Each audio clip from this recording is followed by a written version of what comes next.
than what your body should be eating every day that your body needs. That's if you do that every day for a year, you'll gain 10 pounds. And it's easy to do. Hello, welcome.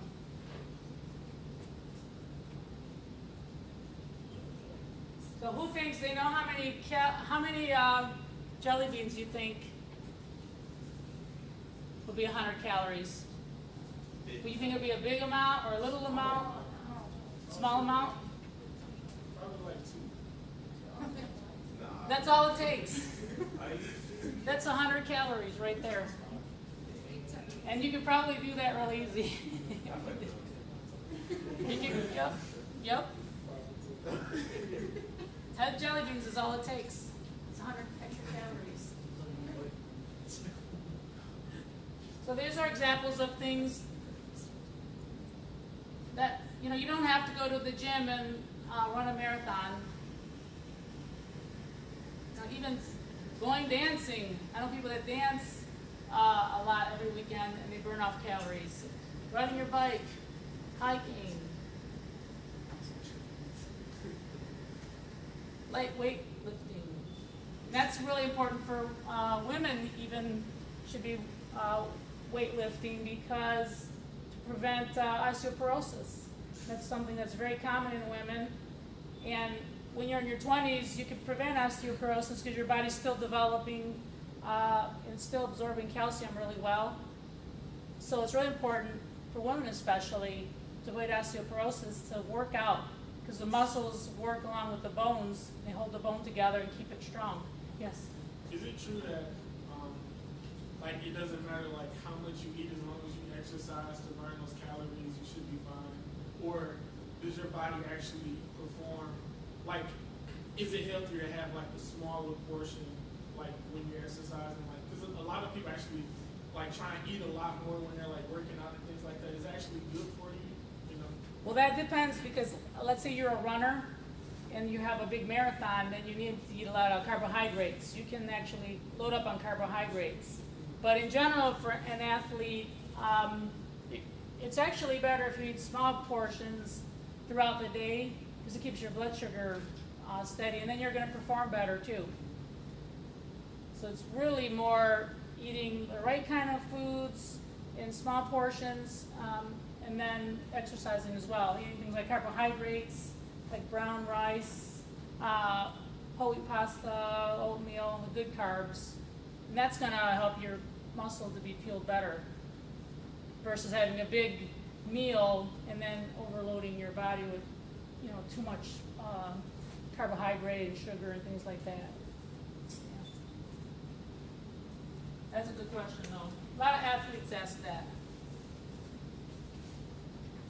So what's the consequences of not eating right?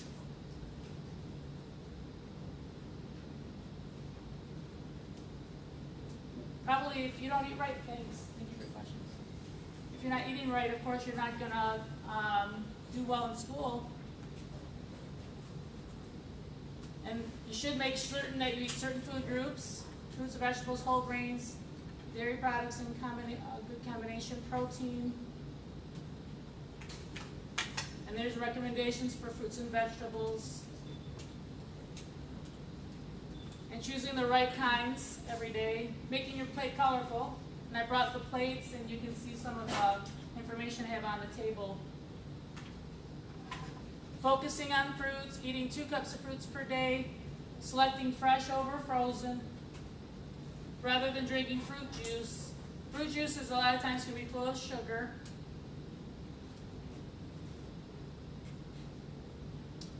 And then eating the good kind of carbs. Make half of your grains whole grain, things like brown rice and oatmeal. And then watch out for grains that are saying that they're enriched, because enriched means that it's something that's been put back into the product. So it's not as wholesome. And reading your food labels. Choose foods with the whole grain ingredient listed first on the label's ingredient list. Ingredients are listed in descending order of weight, from most to last. So here's a little quiz for you, for our nutrition people. Which is the whole grain bread? A or B? wheat flour, water, high fructose corn syrup? Who says A? Who says B? I said B. It would be B. Because it's just whole wheat flour, water, and brown sugar. It's avoiding things like high fructose corn syrup, which is even in ketchup. If you look at the ketchup packet, it says high fructose corn syrup, which has been linked to things like diabetes and a host of other diseases. And reading your nutrition facts, use your nutrition facts label to help choose whole grain products with a high % daily value. So look for things like fiber. Who knows how much fiber we should have every day? How many grams? 5. Higher. Higher. 30. Yep, 35 to 40. Very good. Yep. That's what keeps us healthy in a lot of ways is fiber, because it helps keep our digestive system healthy. It avoids us from absorbing too much sugar. It's just really good to eat fiber foods. Keeps the weight off. Then dairy, 3 cups per day, or fat-free or low-fat milk. Things like Greek yogurt. I have a question. Yes? What's the difference between Greek yogurt and regular yogurt? The Greek one normally has more protein and less carbohydrate in it. And it's thicker. The Greek yogurt is a lot thicker than the regular yogurt. So it's like you're eating a meal almost when you're having the Greek yogurt. And I like to put like flax seeds in mine and like almonds, different kinds of fruits. Yes? Would like non-dairy yogurt be more healthy for you, or is it like the same thing?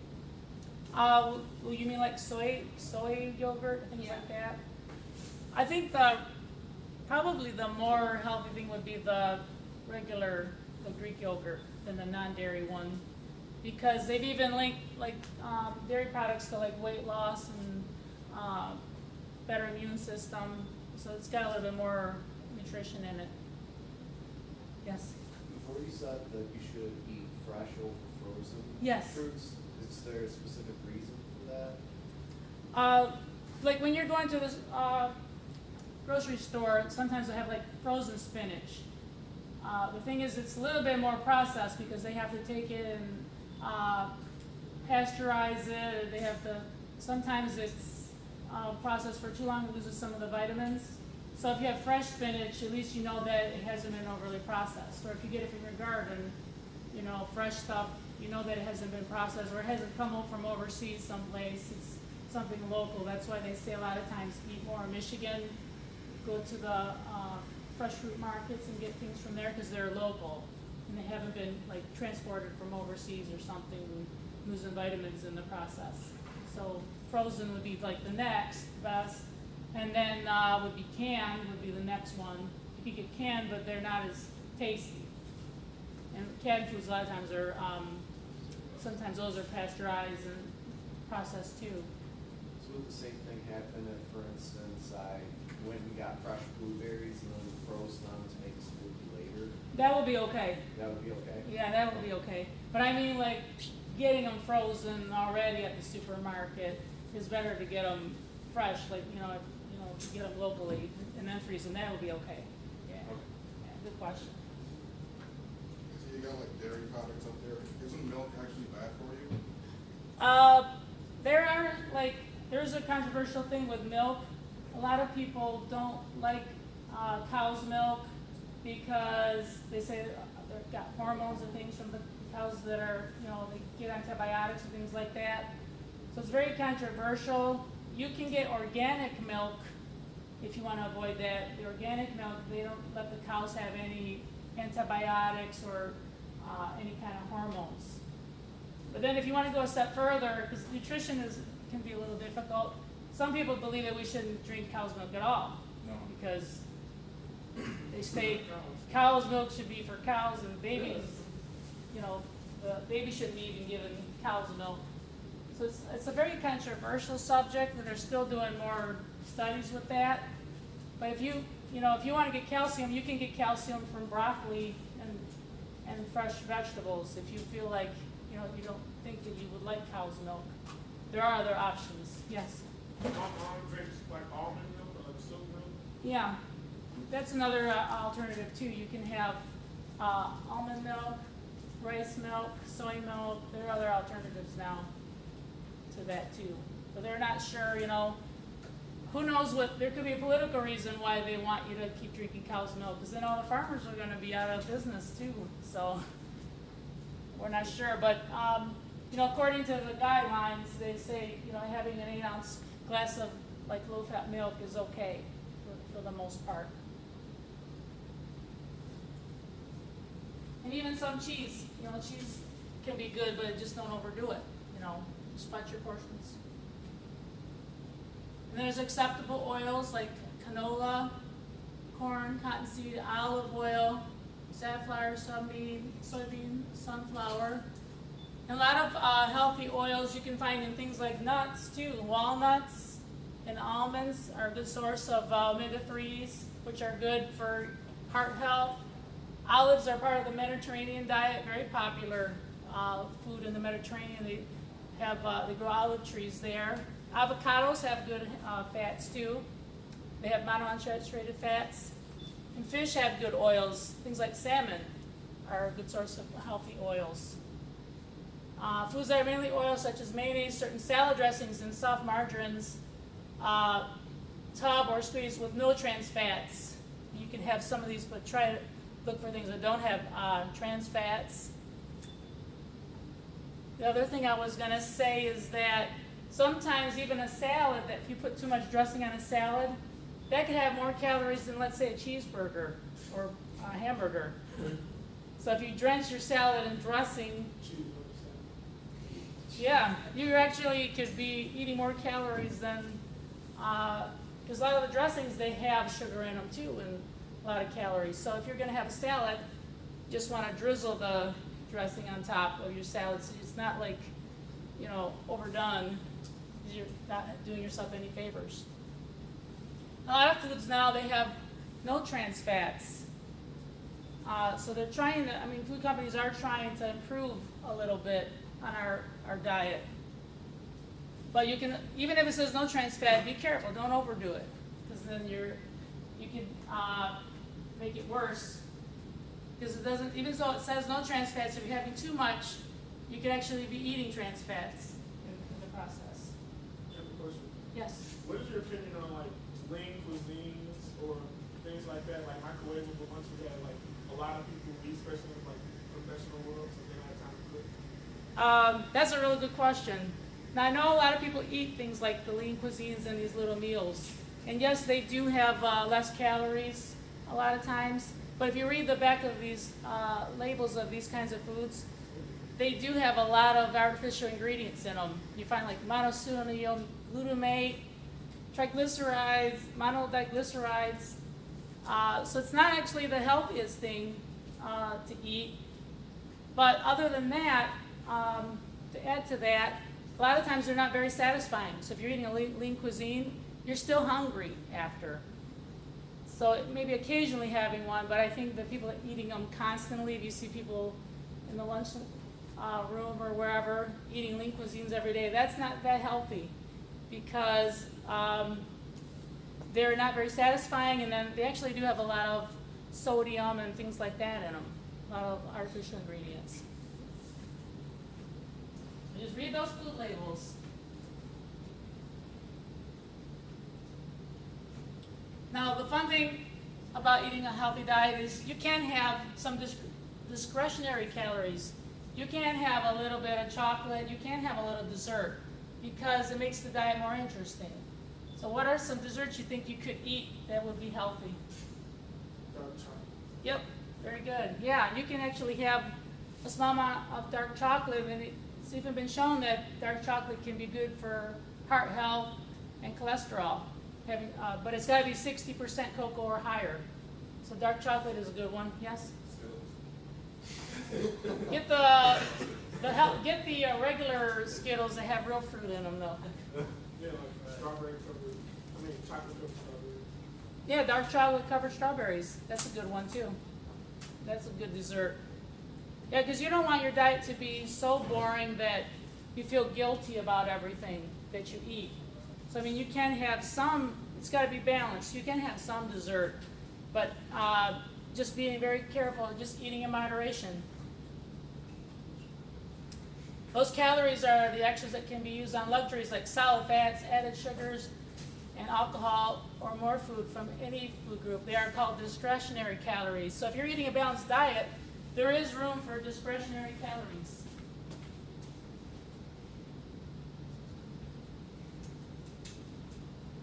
This is another, you've heard this term many times, added sugars. These are sugars that are added to things like syrups, like high fructose corn syrup. So this is something to watch in your diet. Foods that are have added sugars, like your sodas. Many times they have added sugars in that. They're not, added sugars do not include naturally occurring sugars, such as those which occur in milks and fruits. So if you see something like fructose, that's a natural sugar.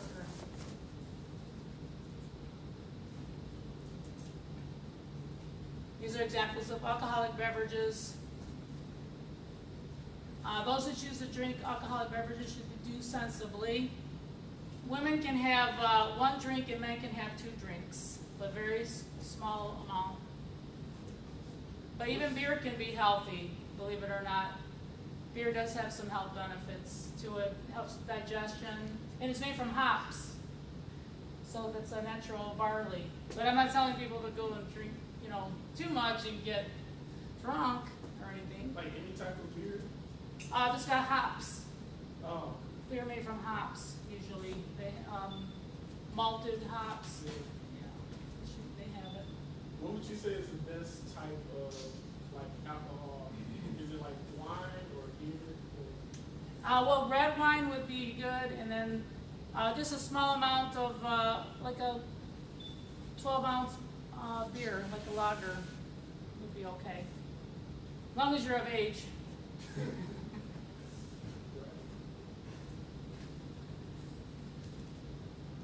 And then, yes? Besides like liver disease and stuff, like what other things, like is beer really that bad for you? If you're drinking too much of it, you can, If you're drinking enough, just to get drunk every day. if you're getting drunk, no, you don't want to drink that much, though. Occasionally, it's okay. Even coffee's actually good for people. They have 1 or 2 cups of coffee a day. That's okay. They actually found that people that drink, they did a huge study, and they found the people that drank the coffee versus those that didn't, they had less liver disease. It somehow protects their liver. If you're a coffee drinker, you just have a couple cups a day. And just remember, for optimum health, scientists say, eat a rainbow of colors. Your plate should look like a box of Crayolas, like it did today. So thank you for having me. And any more questions? Yes? Like, is it good to, like, when you're exercising, is it good to actually get supplements, like protein supplements, or out of your diet? Is it good to, like, go to, like, GMC? If you're working out a lot, if you're like a marathon runner, or if you're really working out a lot on you're in a team, then you could look into getting some kind of multivitamin supplement to help, because you're losing a lot of vitamins because you're sweating so much and you're working so hard. So you could get whey protein. You can make a smoothie with whey protein, which is a healthier type of protein. That would be okay, but it's more for people that they're really pushing themselves every day and they're a true athlete. I think they should probably be using, something that's natural, not like what you hear about athletes doing, taking steroids and things like that. No, but, like the whey protein would be good. And just eating a balanced diet is really what it's about, and eating the right kind of carbohydrates. Some people say, just eat a bunch of tuna or a bunch of chicken in your diet, but who really has the stomach to eat 4,000 grams of tuna or chicken, per meal? But some people say just continue your regular diet, and just eat whey protein. You won't feel really big or whatever.